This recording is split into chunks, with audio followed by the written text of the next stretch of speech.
A noite já ia longa. Jesus não aparecia fazia 3 dias. Os discípulos estavam juntos, mas inquietos. Naquela noite o sono não vinha e as horas não passavam. O que seria deles depois da partida do Mestre?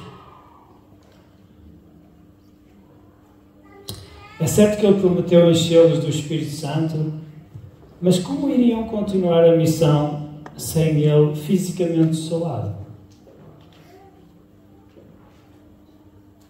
Como iriam eles enfrentar as multidões, os fariseus e todos os líderes religiosos sem ele na frente do grupo? Eles estavam como quem em suspenso. Parava sobre as suas mentes e corações um misto de alegria, medo, incerteza e uns restos de mágoa. Sentiam-se eles mesmo perdoados por terem abandonado e negado o seu querido Mestre?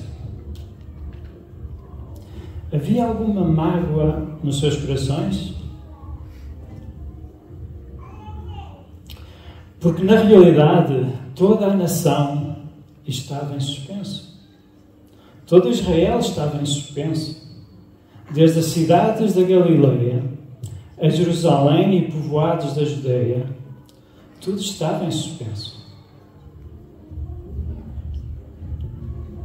Afinal, o que é que acabou de acontecer? Perguntavam-se certamente as multidões. O que é que acabou de acontecer? Quem era este homem que durante 3 anos e meio percorreu as nossas ruas, fazendo milagres nunca antes vistos, nem na antiguidade, curando todo o tipo de pessoas e doenças como nunca ninguém o fez, ensinando e até alimentando multidões como nenhum outro? Pilatos mandou matá-lo, como vimos e sabemos. Mas que história é essa que corre por aí que ele está vivo? Ressuscitou? Como assim? O que é que acabou de acontecer?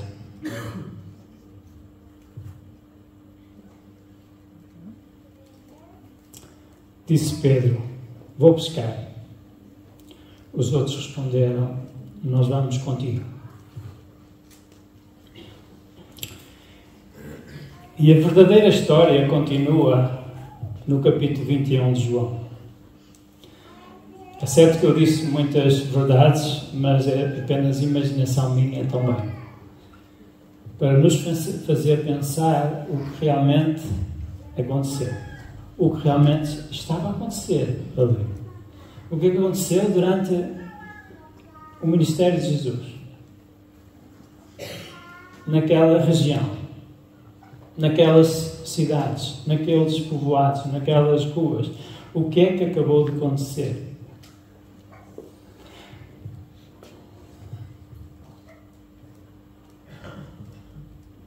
Se tiverem a Bíblia, podem acompanhar o resto da história, no capítulo 21 de João.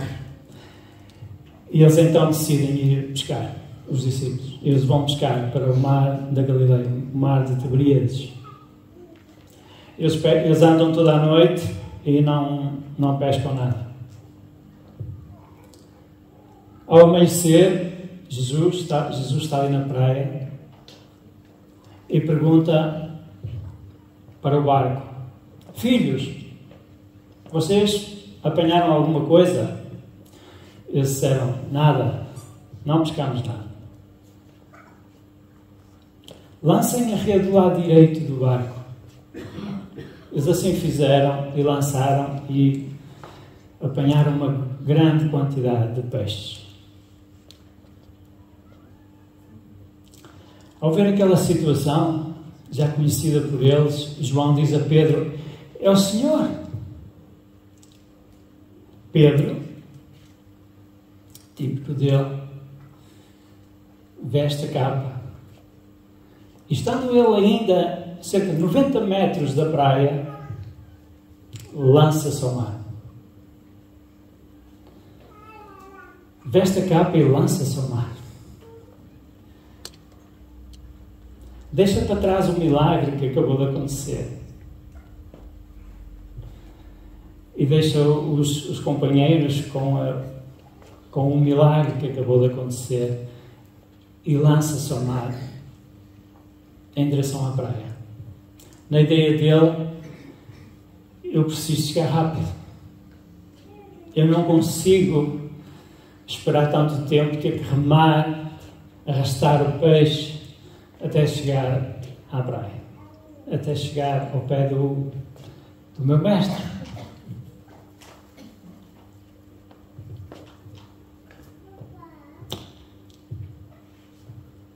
Quando Pedro chega aí, eles veem, e o barco, eles veem que Jesus já tem ali uma fogueira, peixe em cima das brasas e pão também.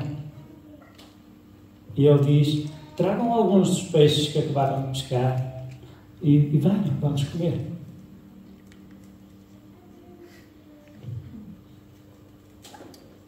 O ambiente estava... Eu percebo na passagem que o ambiente está um bocado tenso. Eles não perguntam, eles sabem que é Jesus, mas não perguntam, estão ali a comer. Mas há assim um clima diferente no ar. Até que uma pergunta cai como uma bomba ali no meio deles. Uma pergunta um bocado constrangedora e bastante fora do contexto. Pedro, tu amas-me mais do que estes? Oh meu Deus! O clima já está um bocado estranho. E cai uma pergunta difícil. Uma pergunta difícil para Pedro e uma pergunta para os outros discípulos que estão ali a ouvir. Pedro, tu amas-me mais do que estes? Porquê esta pergunta? O que é que Jesus queria fazer naquele episódio, naquele dia? Jesus aparecia de quando em vez. Não sabemos quantos dias Jesus apareceu durante aqueles 40 dias. E eles também não sabiam quando Jesus ia ter com eles. Eles ainda não sabiam o dia em que Jesus os ia deixar. E eu, quando estava a ler esta passagem, que conheço bem, e se calhar todos nós conhecemos muito bem esta passagem, a pergunta que me ficou foi: porquê este milagre? Porquê este milagre agora? O que é que Jesus pretendia com este milagre? Porque Jesus já não precisava de provar nada. Jesus fez milagres iguais a estes e maiores do que estes. E os seus discípulos os viram. Eles viram-no a morrer. Eles viram Jesus a morrer naquela cruz. Eles viram-no a ressuscitar. Ele tem comido com eles. Ele tem aparecido. Ele tem ensinado. O que é que Jesus pretendia com este milagre?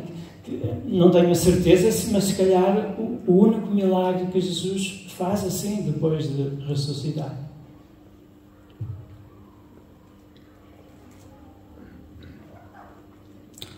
Esta vida extravagante e sobrenatural era para continuar? Não foi a resposta, mas foi uma pergunta que me veio também. Esta vida extravagante e sobrenatural era para continuar? Mesmo Jesus partindo para o céu? Eu vou deixar aqui um ponto e E se calhar três coisas que eu acho que Jesus queria tratar nesta terceira aparição aos seus discípulos. Três coisas que eu acho que Jesus queria tratar com eles. Mas o primeiro ponto é que aquilo que acabou de acontecer com eles, desde que um homem aparentemente normal lhes disse: sigam-me, até aquele exato momento, naquela casa, num misto de alegria e alívio, incerteza e mágoa, etc. Aquilo que aconteceu naquele período, desde que foram chamados, até aquele momento em que estão ali, um bocado receosos, alegres, por um lado, sim, mas um bocado com incerteza do futuro, o que é que vai acontecer, o que é que vai acontecer com os religiosos, o que é que nós vamos estar a fazer. O que aconteceu com eles naquele período era demasiado grande, era demasiado incrível, foi demasiado impactante para voltarem ao início, para voltarem à velha vida, ao negócio da pesca, à mesa dos impostos, até sentarem-se debaixo da figueira. Estão a perceber? Aquilo que acabou de acontecer com eles, a transformação que se deu neles, era demasiado grande para agora terem medo ou receio e voltarem à vida que tinham. Eles podiam decidir o que quisessem, não é? Jesus não os ia forçar a nada, Jesus não nos força a nada. Nós muitas vezes sabemos aquilo que é vontade de Deus, mas se calhar seguimos normalmente, não tendo muito isso em conta. Nós somos livres. Nós somos livres em todos os aspectos. Nós somos livres. Mas aquilo que aconteceu com eles era demasiado grande para voltar ao início. E eles sabiam disso. O que aconteceu com eles foi extraordinário demais para não ter um impacto para o resto das suas vidas. E eles sabiam disso. Cochear entre a velha vida, as coisas deste mundo e a sua nova missão que tinham à frente, não teria sentido nenhum. Eu pus aqui cochear, porque é o exemplo que Elias usa lá no Monte Carmelo, quando Deus resolve fazer descer fogo sobre o altar. E o termo que Elias usa é esse, cochear entre uma coisa e outra, andar assim, mais ou menos. Cochear entre a velha vida e aquilo que é a nova missão que Cristo nos encarrega, não faz sentido nenhum. E eles sabiam disso. Eles sabiam, estavam plenamente convencidos disso. O que aconteceu connosco, que conhecemos verdadeiramente a Cristo, fomos salvos, é exatamente a mesma coisa que aconteceu com eles. Se nós tivermos um encontro com Cristo, verdadeiramente, se nós tivermos esse encontro e somos salvos, é claro que cada um teve o seu tempo, o seu dia desse encontro, e se tivermos realmente esse encontro, fomos salvos, aquilo que aconteceu com eles, aconteceu exatamente o mesmo connosco. Tem que acontecer exatamente o mesmo connosco. Não pode haver meias medidas. Sabem, não é uma questão de virmos à fonte ou não. Faz parte. Não é uma questão de eu sou evangélico. Se calhar faz parte. Aquilo que aconteceu connosco, que verdadeiramente tivemos um encontro com Cristo, como eles tiveram, muda tudo. Somos nova criação. Paulo diz que nós temos a mente de Cristo, temos um coração novo, estamos assentados nos lugares celestiais. Isto tem que ter um impacto tremendo nas nossas vidas, tem que mudar, e muda completamente. Por isso, depois disto que aconteceu connosco, cochearmos entre isto e uma velha vida não faz sentido nenhum. Não faz sentido nenhum. E eles sabiam isso e nós precisamos de viver isso. Nós precisamos aprender isso e viver isso. Porque é a missão que Cristo tem para nós.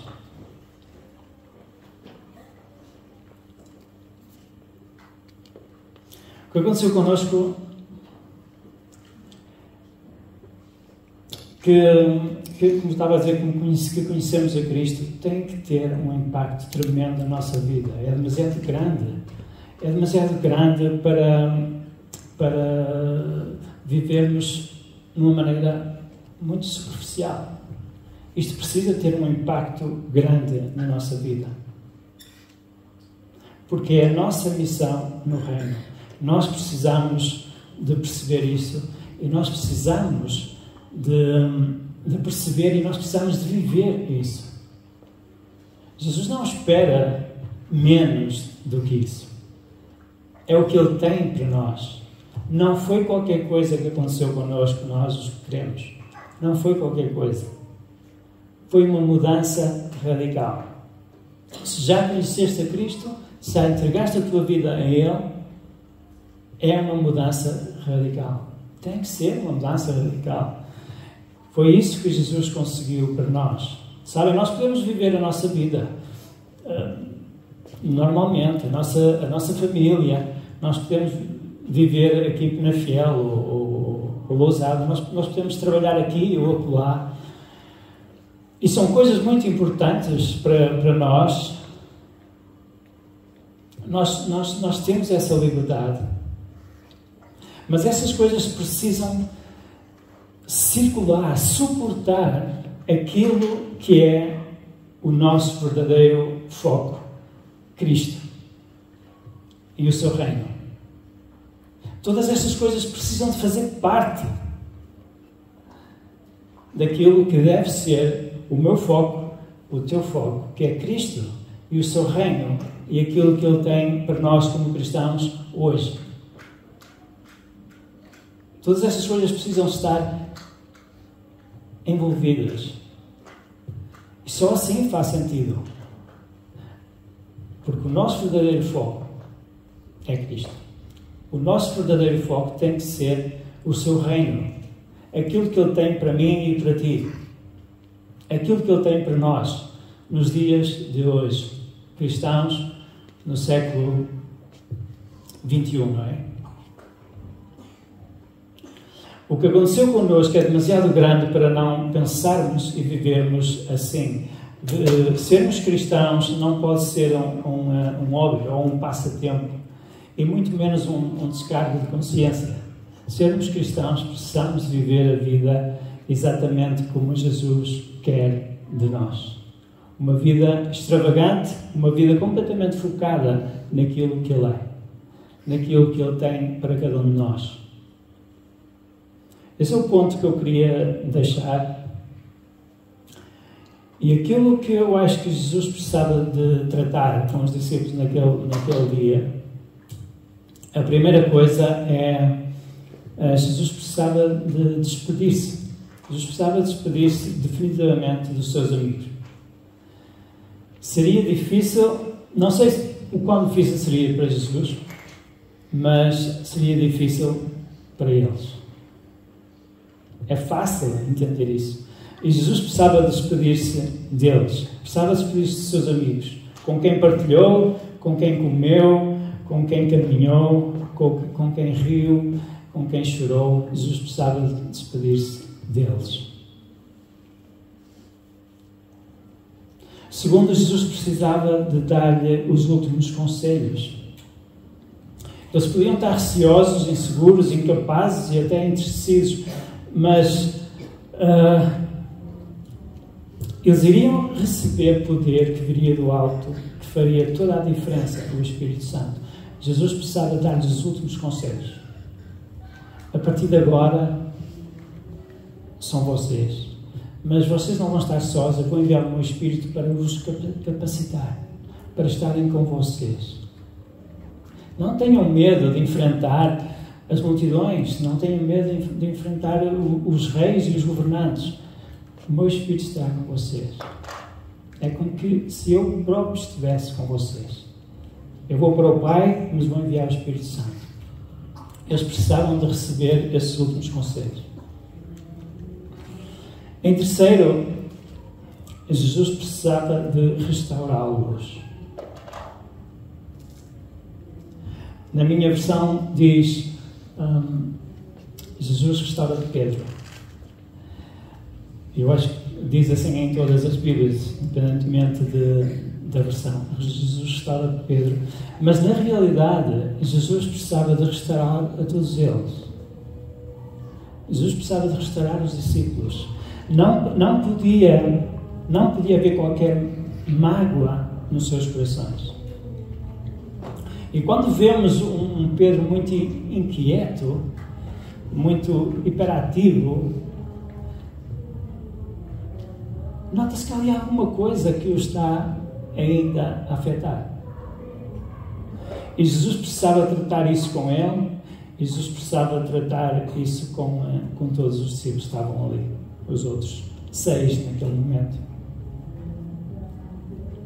Jesus precisava de restaurá-los. Mais do que perdoados, eles precisavam de sentir-se perdoados.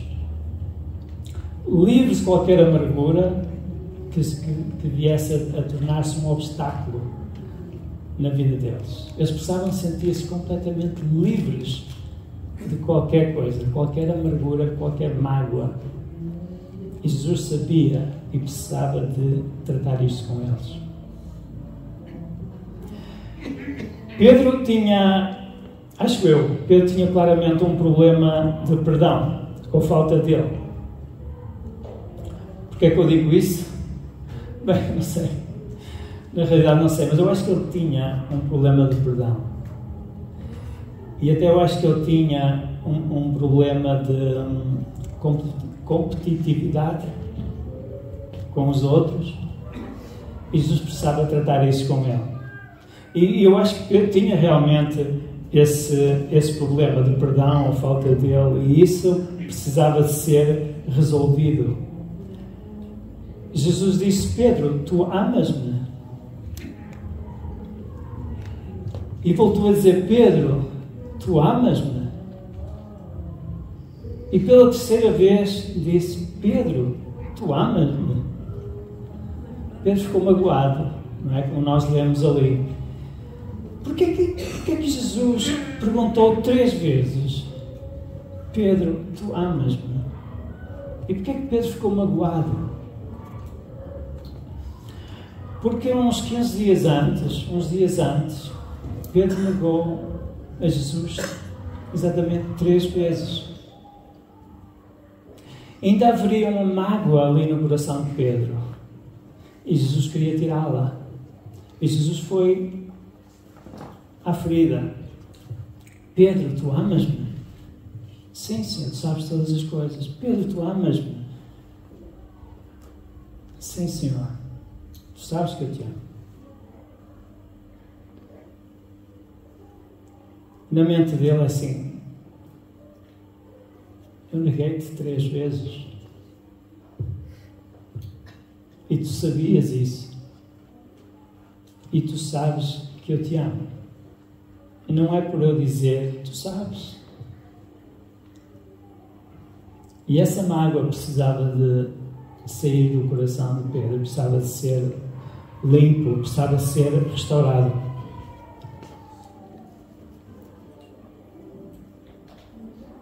Jesus ensinou muito sobre o perdão. Muito e muito bem sobre o perdão. Certo dia, Pedro perguntou a Jesus: Mestre, quantas vezes eu devo perdoar o meu irmão se eu continuar a pecar contra mim? Quantas vezes eu devo perdoar? Essa pergunta de Pedro a Jesus já o coloca um bocado em xeque. Jesus deve ter perguntado, deve ter pensado, porquê é que perguntas isso? O que é que se passa contigo? O que é que andaste a fazer? O que é que ainda não resolveste? Quantas vezes eu devo perdoá-lo se eu continuar a pecar contra mim? 7 vezes? 7 vezes? Perguntou Pedro a Jesus. E Jesus podia ter respondido: 7? É generoso, Pedro. A maioria das pessoas nem à segunda vão. A maioria das pessoas nem à segunda vão. E Pedro estava a ser muito generoso. 7, um número perfeito. Sabe, muito espiritual. 7 vezes. E o que é que Jesus respondeu?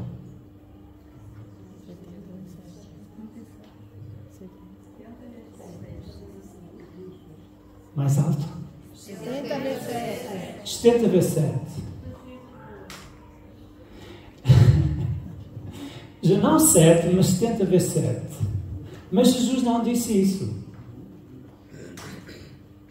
Quem é que é bom a contas aqui? Ninguém? Litos, quantos?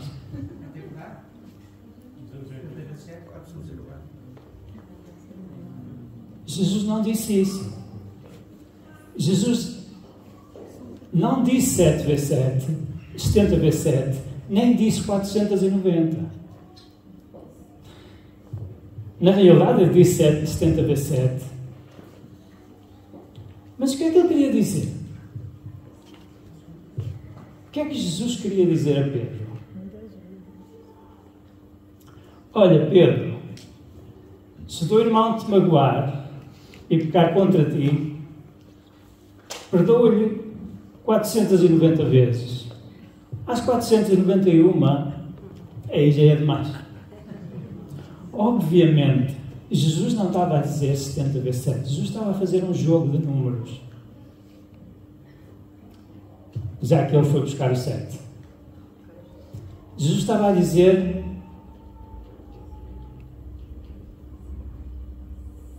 sempre. Jesus estava a dizer sempre.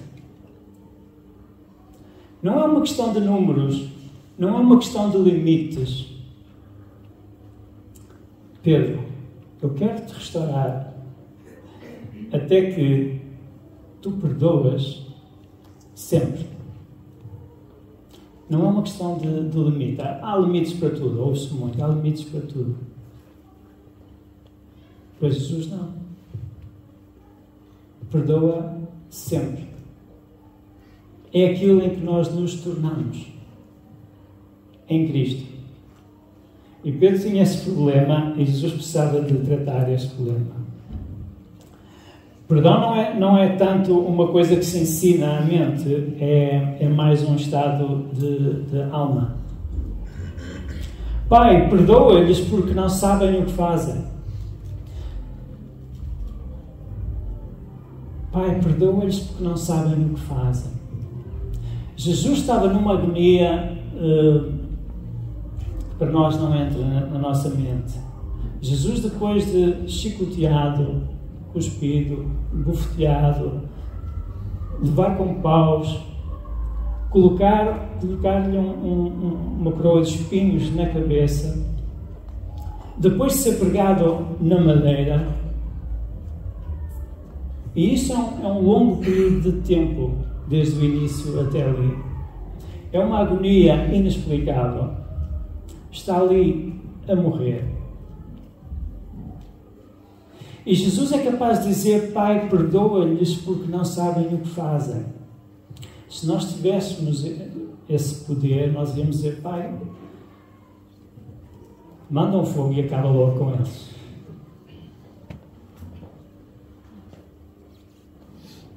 Era insuportável aquilo que Jesus estava a passar. E não era só física, era também espiritualmente. Todo o castigo do nosso pecado estava sobre ele naquele momento. E Jesus é capaz de dizer: Pai, perdoa-lhes porque não sabem o que fazem. E não era só para ficar bonito escrito. Era a realidade. Era quem ele é. Ele era assim. Jesus era assim. Pai, perdoa-lhes porque não sabem o que fazem. Não é que Jesus aprendeu isso. É quem ele é. Ele é assim. Jesus não os considera os culpados deste pecado. Quem é que disse isso? Lembram-se? Jesus não os considera culpados deste pecado.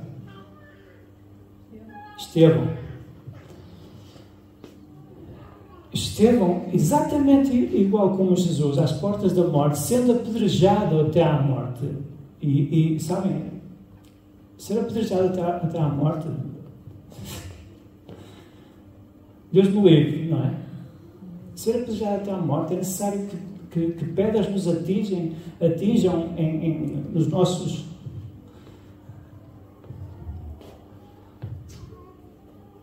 até finalmente morrermos. Era difícil aquela situação. Muito difícil aquela situação.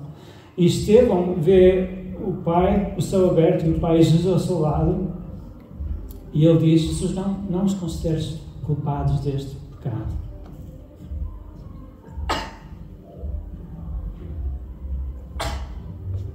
Isto é humanamente é inexplicável. Só mesmo Deus é nós. Só mesmo quem Ele é em nós. Não julguem para não serem julgados e perdoem para serem perdoados. Perdoem para serem perdoados. Não pensemos que o Pai Celestial nos vai perdoar, porque sim, se nós não perdoamos o nosso irmão. Se nós não perdoamos aquele que nos faz mal, aquele que fala mal de nós, aquele que nos critica sempre no nosso trabalho. Se nós não perdoamos a nossa esposa, o nosso marido, e sabem, aqueles mais próximos de nós, aqueles que mais nos amam e nós amamos, mais depressa são aqueles que nos magoam. São os que amamos mais. Mas estamos nós dispostos a perdoar sempre a nossa esposa, o nosso marido, o nosso irmão? Estamos nós predispostos a isso? Jesus já trabalhou o suficientemente no nosso coração para chegarmos a isso? A esse ponto? Senão, Jesus precisa de continuar a trabalhar no nosso coração para isso. Não julguem para não serem julgados e perdoem para serem perdoados. O nosso culto perante Deus não é aceite se temos alguma coisa contra o irmão. O nosso culto perante Deus não é aceite se nós temos alguma coisa contra o nosso irmão. O nosso irmão não tem que ser o nosso irmão na carne, no sangue, mas pode ser o nosso irmão em Cristo. O nosso irmão, o nosso colega lá fora, seja quem for. Se temos alguma coisa contra ele, não vale a pena apresentar-nos como um culto racional perante Deus.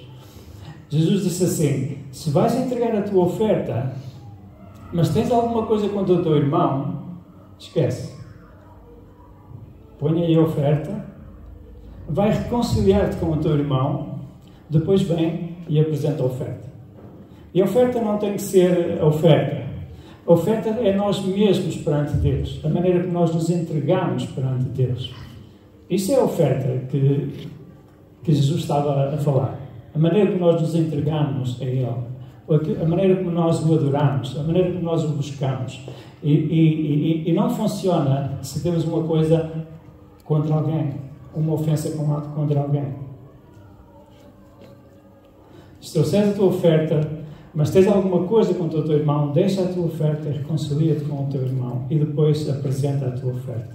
Aí Deus vai receber. Sabem, não perdoarmos e principalmente não reconhecermos o nosso erro e pedirmos perdão, esfria-nos, endurece-nos e até adoece-nos, tanto os ossos como a alma. E sabem, o perdoar e principalmente o reconhecer o nosso erro e pedir perdão, isso é grande. Isso é uma montanha enorme, porque nós temos sempre razão. Mas nós precisamos de reconhecer o nosso erro e pedir perdão. E reconciliar-nos. É esse o desejo de Jesus, porque é o coração dele, assim. Eu já ouvi muitas vezes dizer, eu perdoei aquela pessoa que me fez isto e aquilo, mas eu não quero ter nada com ela. Eu quando a vejo na rua, eu até vou para o outro lado. Isto não é perdão. E nós até se calhar dissemos isso algumas vezes. Eu perdoei, mas nem quero ver a cara dela. Isso não é perdão. Perdão para Deus é eu perdoo-te e recebo-te como filho. Isso é perdão. Isso é resolver a questão. E Jesus conhece o nosso coração. Jesus precisava tratar isso com o Pedro, com aqueles discípulos, e precisa tratar isso connosco. Sempre.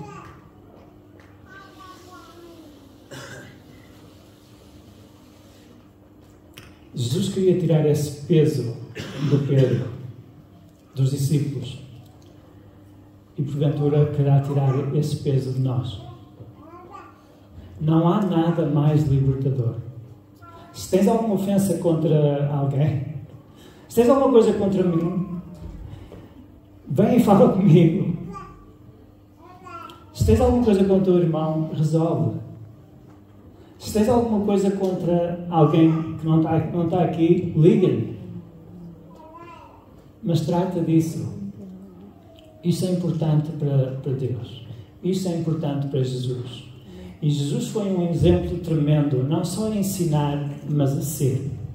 A maneira como Ele é, a maneira como Ele nos perdoou. A maneira como Ele nos perdoou, Ele não está à espera menos de nós. Não está à espera. Ele quer resolver estas situações. E se porventura há estas situações em nós, então que nós possamos vir perante Ele e também resolver estas situações. Porque liberta completamente. Nós erramos, nós ferimos, nós magoamos, mas resolvam esta situação. Nós precisamos resolver estas situações perante as pessoas e perante Deus. Porque a maneira como Ele nos perdoou não há igual. E Ele aceita-nos. Amém?